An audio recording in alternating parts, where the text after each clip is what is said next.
If you'd like to, please subscribe. It helps me out a lot. I post every Wednesday. Hey everyone, my name is Catherine and welcome to my channel. In today's video, I wanted to do a two-parter. The last couple of videos I filmed on this channel have been around my 2023 travel review and things that I want to do travel-wise for 2024. And I was thinking about it, and I did a lot of travel in 2023. I'm very thankful for it. And with that naturally comes a lot of things that were good that happened and some not so good things, because travel can definitely be uncomfortable, out of our comfort zones, and things are bound to happen that are out of our control and sometimes are our fault. So it really just depends. But I thought it would be kind of fun to go back and do this two-parter where part one will be my travel flops, or the things that went wrong this travel year in 2023. And then I'm going to do my travel bops in part two, which is the good things that have happened for my travels this past year. So let's get straight into it, because I wrote a list in my new little notebook. I am a Pisces, if anyone cares. I thought this was cute. I got it at Home Goods, and I wrote a list of everything, and it all just came to me yesterday. So hopefully you can learn from my mistakes, or at least laugh at me maybe, or with me. For an overview, last year I did a couple of domestic trips, but the main trips that I did were with EF Ultimate Break, which is a travel company I talk about all the time that is for group travel for people between the ages of 18 to 35. I did 5 trips with them last year. I started out in South Korea, then I did Japan, then Colombia, Peru, and lastly Kenya. The last trip I did, Kenya, I always have faith in the airport system, but I know things happen. And my first thing that went poorly is that I had lost luggage. So after flying for so many hours, for like all day or 2 days, I didn't even know at that point, with like deliria, being tired, and time changes, I get there, and since it was an EF trip, that we a lot of times have group chats before, like that start just before doing the trip with everyone in it. And this one girl that had connected in Seattle, she's not from Seattle, but she connected through Seattle on the way to the Kenya trip, had mentioned that her luggage never came. And so I was so panicked, because I pack everything in my checked bag other than like technology or things to entertain me on the plane, like a book or maybe a sweater, cables, snacks. I don't do the whole pack a spare set of clothing, pack a spare set of pajamas, pack needed like toiletry essentials, because I do have like quite the skincare, so I just never have things that are below that like TSA limit. And people always say to do that just in case, so you can be okay for like a day or two before your bag comes. And I learned my lesson the hard way in Kenya, because my bag, like the other girls, did not show up. It never even left Seattle. It was a whole process to get it. You can see my travel vlog from Kenya, and it took like 2 or 3 days to get to Kenya, and I was panicked because with EF you're in new cities like every couple of days, and we were about to leave for the next city because it's a whole tour group. They weren't going to wait for us. I learned to just pack some like clothing and toiletry essentials and have that on you. Especially always like pack your needed medications. That I already knew, that's a given, but that's my number one flop that happens and that I now learned from. Number 2 is do not sacrifice comfort for saving a few dollars. When I was in Korea, after my Korean EF Ultimate Break trip, I had a few days before going to Japan on my own, so I decided to check out a Capsule Hotel, which honestly is completely different from a hostel. It's more private, but I also for a lot of it did it to save money, and I realized that it wasn't worth it. When I got there, I immediately was like no, because especially I wanted to do some computer work, and I was doing an online class at the time, and I was like, I saw online it said there was like a work space in the Capsule Hotel, but in reality it was literally all you get was your bed and then a shared bathroom. So that also might be a little bit more specific. It's just a whole headache to have to like go back and forth and find accommodation last minute, and being by myself in a different country. I regret that. My next thing is not booking ahead of time with day activities. Now, travel a lot of times is about balance, and you have to, especially on these really fast-paced group trips, it's very go, go, go, and a lot of times it is actually really good to leave days open so you have time to rest or see how you feel, or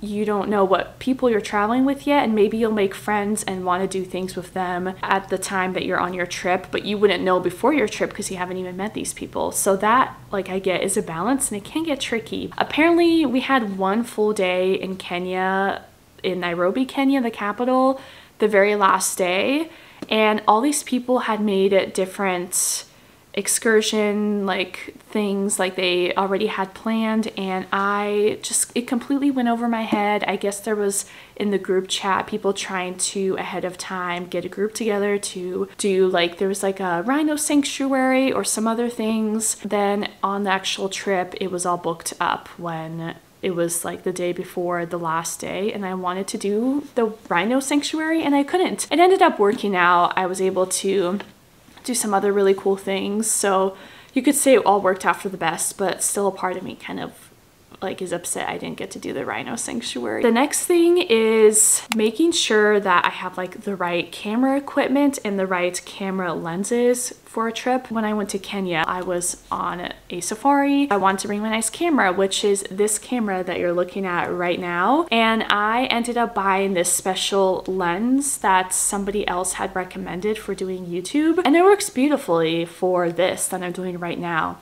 But I learned on my trip that this lens doesn't zoom. Like, I could not figure it out, and I'm so used to like the point and shoot cameras where the lens doesn't attach, or just like a regular iPhone, and it just wasn't the right lens slash situation for safari. And next is with packing. I'm definitely not the best packer. You would think I would be with all the traveling I've done, but it's still something I struggle with. Coming home from Kenya to Seattle, I wanted to make sure, especially after losing my luggage on the way there, to have some toiletries on me. So I wanted to be able to wash my face and have moisturizer on me. Like, having those 2-3 days at first when I was in Kenya and not having moisturizer, my skin felt so dry. It was horrible. And I had this bottle of like the Kiehl's moisturizer, and the bottle itself was over the max liquid that you could bring. For the moisturizer, it was still small. It was just like slightly over the fluid ounce. This Kiehl's moisturizer was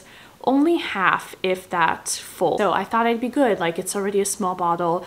It's also like a moisturizer paste. It's not a liquid, and it's like half full. But no. And this was Heathrow. Heathrow is notorious for being super strict, and I was able to get away with boarding the flight with this moisturizer at the airport in Nairobi, Kenya. Just, I guess, be extra cautious about even just like the bottles of things, even if they're not full. Sometimes airports will chuck things. Another flop of last year is having mishaps with EF Ultimate Break when I do back-to-back trips. And I love EF Ultimate Break. I have almost no complaints. I do a lot, or have done a lot in the past year, of back-to-back trips, which just means I do 2 trips in a row versus just 1 and flying home. Sometimes there's just mishaps that happen. And with that, there's been this one particular thing that has happened to me now twice. One was 2 years ago in Costa Rica, and then the second one was in Peru. When doing back-to-back trips of EF, you basically buy one of the trips with flights and the second one without flights, because you're only doing one like from the US to an international country route, and you just buy your flight in between the 2 international countries. And so you just tell EF, hey, I'm not going to be returning from the first trip along with everyone else on that day that it ends. Can you move my flight to this day because that's when your other tour ends? I hope this is making sense. But basically, sometimes with EF flights, you will fly overnight, whether it's to the country or from the country to home. Twice, what has happened is that I will say I'll book a trip that's from like the 1st through the 10th. And so you're like, okay, cool. I have the 1st to the 10th, so on the 10th during the day I will fly home. That's what you plan on. But then as you're doing your tour and you're talking with people on the tour, you realize that EF has actually booked people's flights on the 10th at like midnight or 1 a.m. So it's technically the 10th, but they're all flying home at night. And so there's no hotel accommodation. This has happened in Peru. And so I was telling my tour guide, hey,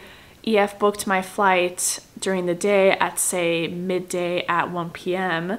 but everyone else is flying out earlier in the middle of the night that day, but I need accommodation because I'm not going to spend the night at the airport when my flight's at 1 p.m. And then I told EF this and they were being stingy about it and not giving me that extra day accommodation even though they booked my flights. And on the website, on my account, it says the tour's from this day to this day. It was a whole thing. So that's not even necessarily my fault, but that is kind of a flop that happened in Peru. Luckily, my tour guide in Peru was able to figure it out because she's a tour guide and knows a lot of people in the travel industry and was able to get that hotel that we had that last night an extra night. But that was a flop that happened again, which was frustrating, and I hope that, I know not as many people book these back-to-back flights, so it might not be the biggest priority for EF to solve, but just to have and make sure that this problem doesn't happen again because it has happened to me twice now. The next thing is that a lot of people ask me how I'm able to travel so much. I'm a part of the ambassador program for EF Ultimate Break, and that means that whenever somebody books using my code, I get points, and if I get enough points, I can redeem it for free travel or potentially a free trip. And I've been very fortunate to be able to get like all my trips free this past year, which is incredible to be able to get free travel. I would have never thought from doing these videos that I could do that, so I feel so thankful about that. But I've noticed when you book EF trips using points,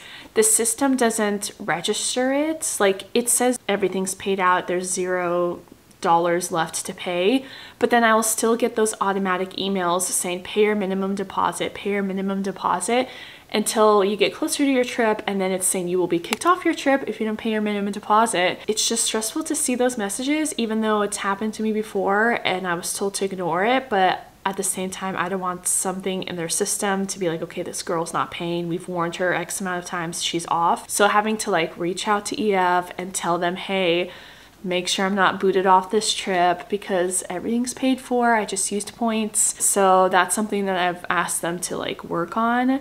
And I'm sure, again, like the back-to-back trips, like not as many people book trips, especially fully using points, so it's probably not on the top of their priority list or whatever, but that's also a flop that has been stressful. Another one is relating to videos and filming.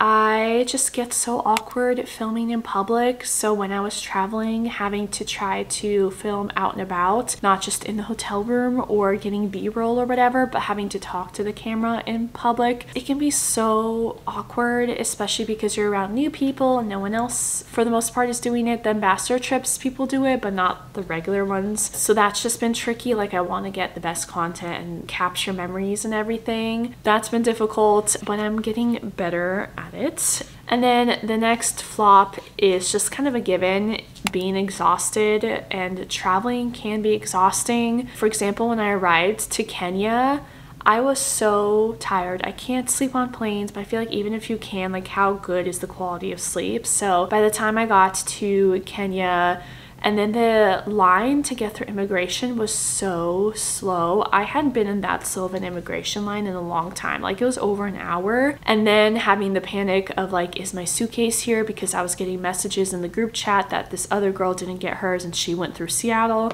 And then not getting my suitcase and not having anything to wear to bed for pajamas that night, and I was like in this outfit traveling for like over 24 hours and I wanted to get out of it, but I couldn't, and I didn't have any backups, and like I basically like started tearing up at the airport because I was just so tired. It was just the mix of everything, you know. I persevered and I generally did have an amazing time. It's just a little bit of a side note or a flaw. And then the last thing I have here, don't mind me just looking down, this is a longer one. I wrote lacking travel content ideas while not traveling. Luckily, because I've done 5 different international trips this past year alone, I've been able to have a lot of content to edit. But now these few weeks, I uploaded everything, I've went through everything, and so now I'm trying to think like, what kind of content can I make for you all while I'm not traveling. And I know I'm not going to be constantly traveling forever. I'm not like a nomad, and especially like maybe once I get a job or have like a bit more of a routine that's has me set in one place more. I love making videos. I want to grow my channel. Like, what should I do? How should I do it? So just kind of navigating the direction of how I want my videos to go and my channel to go without just traveling, because when I first started this channel, I just kind of made it like lifestyle, just kind of did whatever. And then with like researching, and I even took like a online course and whatnot, and I just kept hearing like niche down, and I thought, well, I am traveling a lot. I love travel. I love geography. And so that'll be my niche. It's naturally what I was making my content mostly on already. And I understand like being new, having a niche, because it's hard to attract people for lifestyle or your personality when you're a stranger. But when you have something that's like a niche that gives valuable information to people, whether it's travel advice videos or like beauty like videos, or like booktube, giving book recommendations, whatever it is, like giving just general valuable information to people. And then once they get to know you, you can make more like videos about like your everyday or whatever lifestyle. Like, I understand that concept, but it's still been hard to kind of navigate where I want to go with this channel and all this. So I don't know, some of my favorite people to watch I have been watching for a long time, and they just make like week in my life, or they make like cozy comfort content, which it's almost like, well, how do you do that? But I've seen people do that, and it's very comforting to watch, because people are more than just their one niche that they put online. Like for me, I do love travel, but then I also really do love staying at home and reading, and I've been playing The Sims lately and just being like a homebody.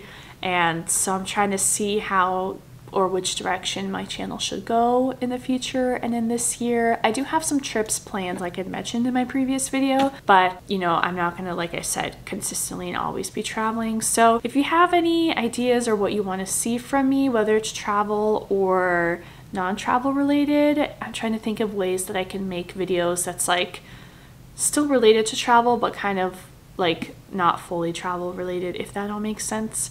But those were mostly my flops, and I feel like it sounds negative, but now you can watch part 2, where it'll be my bops of 2023, which I'll be filming now after this video. So hope you enjoyed watching this video and have learned or at least been entertained from my lovely stories.